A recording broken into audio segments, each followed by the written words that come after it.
Hello guys, स्वागत छ हजुरहरूलाई मेरो नयाँ भ्लगमा। आज हामी जाँदैछौँ मकवानपुर जिल्लाको सिस्नेरी भन्ने ठाउँमा स्विमिङ गर्नको लागि र उतै क्याम्पिङ गर्नको लागि। एकान्त कुनामा रहेको बिग मार्टमा हामी केही खानेकुराहरू किन्नको लागि छिर्छौँ। खानेकुरा किनिसकेपछि फेरि हामी आफ्नो बाटो लाग्छौँ। हामी काठमाडौँबाट दक्षिणतर्फ लागिरहेका छौँ। बाटोमा जाँदा राम्रो भ्यूहरू पनि देख्न सक्नुहुनेछ तपाईहरुले। तौदह दक्षिणकाली हुँदै हामी गइरहेका छौँ। सिस्नेरी पुग्नलाई हामीलाई लगभग 2 देखि 2.5 घण्टासम्म लाग्ने रहेछ काठमाडौँदेखि। जाँदै गर्दा बाटोमा देखिरहेको राम्रो भ्यूहरूले मेरो मनलाई मोहित बनायो।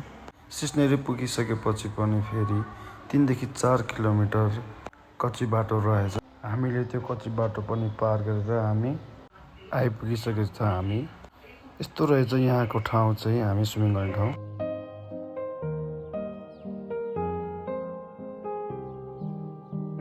Welcome to सिस्नेरी।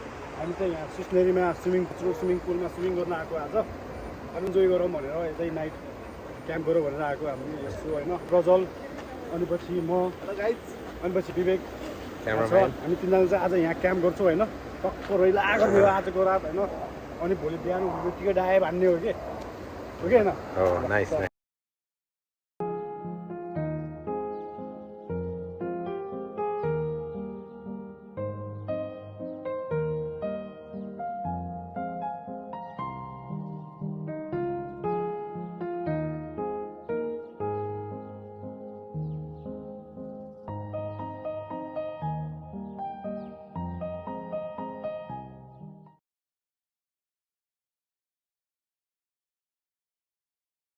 हाम्रो क्याम्प पनि रेडी भइसकेको छ। त्यसपछि रमाइलो गरेर आजको रात हामीले यहीँ कटायौँ।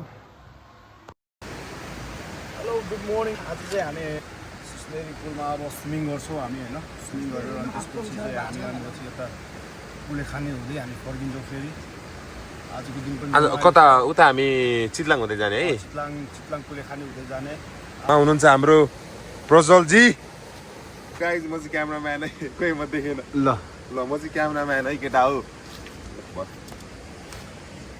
गाइज तपाईँहरू फेरि आउँदै सोच्नुहुन्छ भने तपाईँहरूलाई फी चाहिँ यता मेन्सन गरेर आएको छ। जुन चाहिँ इन्ट्री फी तपाईँहरूलाई पर पर्सन 50 रुपिस पर्छ भने तपाईँहरूलाई यदि स्विमिङ आउँदैन भने केही चिन्ता मान्नु पर्दैन। तपाईँहरूलाई 50 रुपिसमा लाइफ ज्याकेट पनि अप्सन दिइरहेको छ। सो आउनुहोस्, भिजिट गर्नु, तर फोहोर चाहिँ नगर्नु। अनि यहाँको त्यो गहिराई कति छ? 25 फिट ब्रो। यहाँको डेप्थ चाहिँ त्यस्तै 15 देखि 25 सम्मको रेन्ज भनेको छ स्थानीयले। अब हामी होइन यो चाहिँ अब यो पछाडि हामी जाने भनेको यता हो गाइज, यता।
पौडी खेलेर रमाइलो गरेर हामी सिस्नेरीलाई छोडेर हामी कुलेखानी हुँदै चितलाङतर्फ लाग्यो। हामी त्यसपछि चितलाङतर्फ जाँदै गर्दा हामी एकदमै थकित भइसकेको थियो। हामी 5 देखि 6 घण्टा पौडी खेलेर हामी त्यसपछि आफ्नो अर्को गन्तव्यतर्फ लाग्यौँ। अब चाहिँ अब हामी यता भेडा फार्मतिर प्रस्थान गर्दैछौँ। पछि आउनु होला।